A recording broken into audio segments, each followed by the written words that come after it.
Hello દર્શક મિત્રો, સ્વાગત છે તમારું મારી યુટ્યુબ ચેનલમાં। તો કેન્દ્ર સરકારે પાન 2.0 પ્રોજેક્ટની જાહેરાત કરી છે। આમાં હાલના પાન કાર્ડને અપગ્રેડ કરવામાં આવશે અને QR કોડ સાથેનું પાન કાર્ડ આપવામાં આવશે। દેશમાં 78 કરોડથી વધુ પાન કાર્ડ ધારકો છે। તેમના મનમાં અનેક સવાલો ઉઠી રહ્યા છે। શું હાલનું પાન કાર્ડ કામ કરશે? QR કોડ સાથેનું પાન કાર્ડ કેવી રીતે મેળવવું? તેમજ નવા કાર્ડ માટે કોઈ ફી ચૂકવવી પડશે કે કેમ? જો દર્શક મિત્રો તમારા પણ આ જ પ્રશ્ન હોય તો વિડીયોને અંત સુધી જોતા રહેજો। તેમજ વિડીયોને લાઈક કરી દેજો અને તમે અમારી યુટ્યુબ ચેનલમાં નવા હો તો અમારી યુટ્યુબ ચેનલને સબસ્ક્રાઇબ કરી લેજો, જેથી અમે આવા યોજનાકીય વિડીયો તેમજ ભરતી રિલેટેડ વિડીયો પોસ્ટ કરીએ તો તેની નોટિફિકેશન તમને મળતી રહે। તો ચલો દર્શક મિત્રો, આપણે વિડીયોની શરૂઆત કરીએ।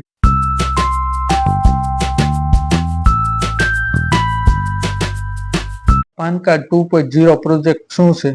તો પાન કાર્ડ 2.0 એ આવકવેરા વિભાગ દ્વારા તમામ પાન TAN પ્રવૃત્તિઓ અને વેરિફિકેશન સેવાઓને સુધારવાની દિશામાં લેવાયેલું એક પગલું છે। તેનાથી ડિજિટલ ઇન્ડિયા મજબૂત થશે, કરદાતાની સુવિધામાં વધારો થશે।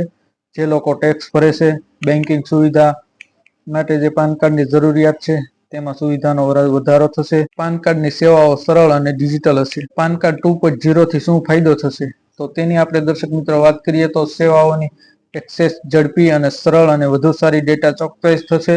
સત્યનો એક જ સ્ત્રોત તમામ પ્લેટફોર્મ પર ડેટાની સુસંગતતા સુનિશ્ચિત થશે। પર્યાવરણને અનુકૂળ પ્રક્રિયાઓ અને ઓછી કિંમત, યોગ્ય સુરક્ષા અને માળખાકીય સ્થિતિસ્થાપકતા વધશે। તો પાન કાર્ડ 2.0 થી જે ટેક્સ ભરવાનો છે તેમજ IT રિટર્ન ભરવાના છે, બેંકમાં વિવિધ જે સેવાઓ છે ત્યાં પાન કાર્ડની જરૂર પડે છે તો તેમાં પણ ફાયદો થશે। પાન કાર્ડ QR કોડ વિના માન્ય રહેશે કે કેમ?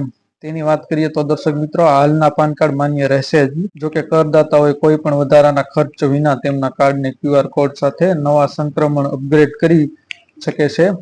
કરદાતાઓને લાભ કયા સ્વરૂપમાં મળશે? બેંક અથવા અન્ય કોઈ સંસ્થા પાસેથી લોન લેવામાં સામેલ પેપરવર્ક હવે સમય નહીં લાગે।